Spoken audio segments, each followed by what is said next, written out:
بسم اللہ الرحمن الرحیم۔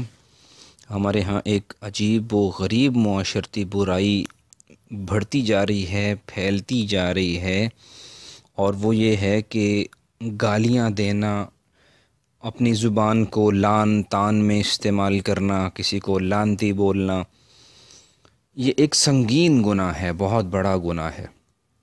اور بعض لوگوں سے یہ بھی سنا گیا ہے کہ بھئی جب تک گالی نہ دیں ملازمین بات ہی نہیں سنتے ہیں۔ جو مالک اپنے ملازمین کو گالی دیتا ہوگا، اس سے کیسے ہم توقع کر سکتے ہیں کہ وہ اپنے گھر میں بچوں کو نہیں دیتا ہوگا؟ اس کا کام بن جاتا ہے گالیاں دینا، اور یہ کیا ہے؟ گناہ جاریہ۔ صدقہ جاریہ تو آپ نے سنا ہوگا، یہ ہے گناہ جاریہ۔ اس کو دیکھ کے اس کے بچے اسی کانسیپٹ کو ذہن میں بٹھائیں گے، وہ بھی گالیاں دیں گے۔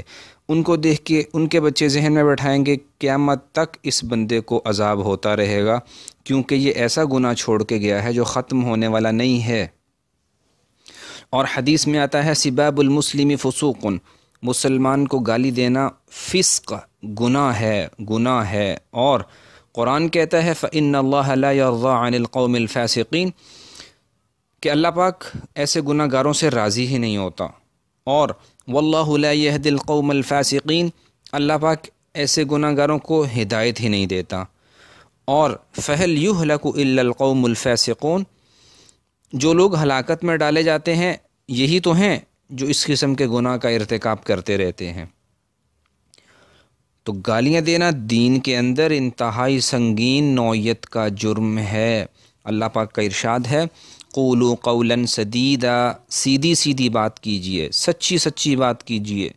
اور وقولوا للناس حسنا، لوگوں سے بہت اچھے انداز میں بات کریں۔ یہ نہیں ہے کہ اہل ایمان سے جب بات کی جائے تو اور انداز رکھیں، کافروں سے اور رکھیں، نہیں، لوگوں سے اچھے انداز میں بات کریں۔ فحاشی والی، عریانی والی، گالی دینے والی، بدتمیزی، بد تہذیبی اور لعن طعن کرنا، برا بھلا کہنا اور چڑچڑے پن سے بات کرنا، ان ساری چیزوں سے منع کیا گیا۔ یہ آیت ہی بہت زبردست ہے، وقولوا للناس حسنا، بہت اچھے انداز میں بات کیجیے۔ پھر بعض لوگ کرسچنز کو گالیاں دے دیتے ہیں، تمہاری صلیب ایسی، تمہارا مندر ایسا، تمہارا گردوارہ ایسا۔ تو کسی کے بھگوان کو اس طرح سے گالی مت دیجیے۔ وَلَا تَسُبُّوا الَّذِينَ يَدْعُونَ مِن دُونِ اللَّهِ فَيَسُبُّوا اللَّهَ عَدْوًا بِغَيْرِ عِلْمٍ، قرآن کہتا ہے کہ تم ایسے لوگوں کے معبود کو گالیاں نہ دو۔ وہ کبھی کسی کی پوجا کر رہا، کبھی کسی کی کر رہا، تم اس کو گالیاں نہ دو، کیونکہ وہ جاہل ہے اور جہالت میں وہ اللہ کو گالیاں دے گا، تمہارے خدا کو گالیاں دے گا۔ تو اپنے اللہ کو گالیاں دلوائی کس نے؟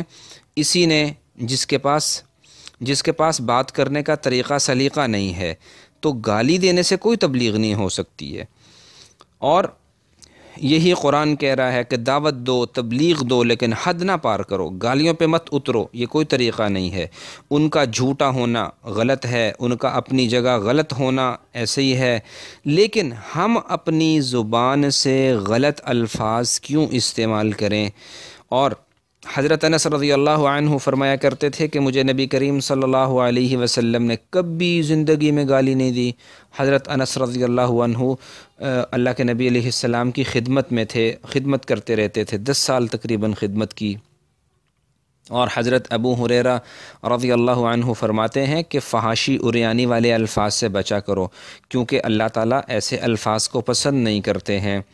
اور حدیث شریف میں یہ بھی آ رہا ہے کہ منافقت کی جو نشانیاں ہیں اس میں ایک نشانی گالیاں دینا ہے، یہ بخاری مسلم کی روایت آ رہی ہے۔ تو ہمیں ان چیزوں سے اجتناب کرنا ہے۔ اور 2-3 مسائل بھی آج کے سن لیجئے۔ ایک، اپنے نام کے ساتھ حاجی لگانا خود ٹھیک نہیں ہے۔ کسی نے نام پوچھا، اپنا نام بتا دیا حاجی فلاں، بھئی یہ ریاکاری میں آتا ہے۔ ریاکاری یعنی لوگوں کو دکھانے کے لیے عبادت کرنا، یہ شرک ہے، شرک۔